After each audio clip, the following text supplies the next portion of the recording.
Hi hello welcome to Kovai அரிசி சமையல். இன்றைக்கி நம்ம வீடியோவில் கடலில் பிடிச்சிட்டு வந்த ஃப்ரெஷ்ஷான டியூனா ஃபிஷ்ஷை எப்படி க்ளீன் பண்ணி ஃப்ரை பண்ணுறதுங்கிறத பற்றி தான் நம்ம பார்க்க போகிறோம். பாருங்கள், கொழுது ஐலாண்டில் போட் எடுத்துகிட்டு ஃபிஷ்ஷிங் போயிட்டு வந்து எவ்வளோ ஃபிஷ்ஷஸ் பிடிச்சிட்டு வந்திருக்காங்கன்ட்டு பாருங்கள். மேக்ஸிமம் எல்லாமே டியூனா ஃபிஷ் தான். இதில் சில ரீஃபிஷ்ஷும் இருக்குது. மேக்ஸிமம் இங்கே எல்லாமே டியூனா ஃபிஷ் தான் பிடிப்பாங்க. ஃபிஷ்ஷிங் போயிட்டு வந்ததுக்கப்புறமா ஜெட்டிலேருந்து மைக்கில் அனௌன்ஸ் பண்ணுவாங்க. அப்போ இந்த கொழுது ஐலாண்ட் பீப்புளெலாம் ஃபிஷ் வேணுங்கிறவங்க போய் வாங்கிக்குவாங்க. இந்த ஐலாண்ட் பீப்புளுக்கு கொடுத்தது போக மற்ற ஐலாண்ட் பீப்புள்ஸ்க்கும் இந்த ஃபிஷ்ஷஸை சேல் பண்ணுவாங்க. டியூனா ஃபிஷ், இது தமிழில் சூரை மீன் அப்படின்னு சொல்லுவாங்க. இது உடம்புக்கு ரொம்ப ரொம்ப ஹெல்த்திங்க. இந்த டியூனா ஃபிஷ் க்ளீன் பண்ணுறது ரொம்ப ரொம்ப ஈஸிங்க. இதில் முள் வந்து ரொம்ப கம்மியாக தான் இருக்கும். நடுவில் மட்டும்தான் ஒரு முள் இருக்கும். ஃபஸ்ட்டு இந்த தலையை வந்து இந்த மாதிரி 2 சைடும் கட் பண்ணி எடுத்துருங்க. இப்போ இதை எப்படி க்ளீன் பண்ணுறதுன்னு பார்க்கலாம். மால்தீவ்ஸ் கண்ட்ரிலேயே டியூனா ஃபிஷ் தாங்க ரொம்ப ஃபேமஸ். ஃபிஷ்ஷிங் போனாலே டியூனா ஃபிஷ் தான் அதிகமாக பிடிப்பாங்க இங்கெல்லாம். மேக்ஸிமம் மால்தீவியன் டிஷ்ஷஸ் எல்லாத்துலேயுமே பார்த்திங்கன்னா இந்த டியூனா ஃபிஷ்ஷை ஃபைனாக சாப் பண்ணி ஆட் பண்ணியிருப்பாங்க. அந்த மாதிரி ஃபிஷ்ஷை ஆட் பண்ணி இவங்க செய்கிற ஃபுட்டெல்லாம் பார்த்திங்கன்னா நல்லா ஒரு டிஃப்ரெண்ட்டான டேஸ்ட்டில் இருக்குங்க. இந்த சூரை மீனில் 2 பக்கம் இருக்கிற தோலையும் நீங்கள் ரிமூவ் பண்ணிடுங்க. ஏன்னா லைட்டாக தோல் கசக்கும், அதனால் தோலை ரிமூவ் பண்ணிடுங்க. இந்த டியூனா ஃபிஷ்ஷில் லோ ஃபேட்டு ஹை ப்ரோட்டீன் இருக்குங்க. இந்த டியூனா ஃபிஷ்ஷில் நிறைய நியூட்ரியன்ஸ் இருக்குங்க. B6, B12, potassium, magnesium, selenium, iodine, niacin, இந்த மாதிரி நிறைய நியூட்ரியன்ஸ் இருக்குங்க. இது மெயினாக போன்ஸ்க்கெலாம் ரொம்ப ரொம்ப நல்லதுங்க.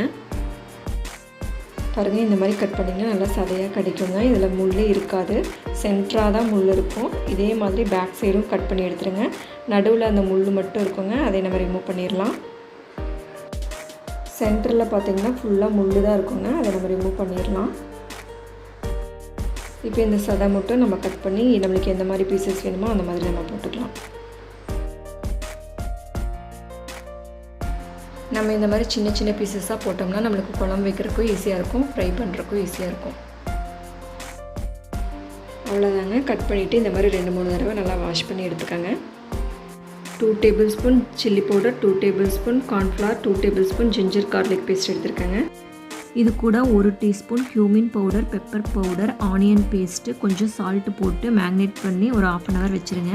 ஃப்ரை பண்ணுறதுக்கு தேவையான அளவுக்கு ஆயில் எடுத்து நல்லா ஹீட் பண்ணிக்கோங்க. ஆயில் நல்லா ஹீட் ஆனதுக்கப்புறம் இப்போ மேக்னேட் பண்ணி வச்சுருக்கிற ஃபிஷ்ஷை இதில் ஆட் பண்ணிக்கோங்க. அவ்வளோதாங்க. ஃபிஷ்ஷை போட்டோன்னே திருப்பி போடக்கூடாது. ஒரு 5 minutes கழித்து அப்படியே லைட்டாக பரட்டி விடுங்க.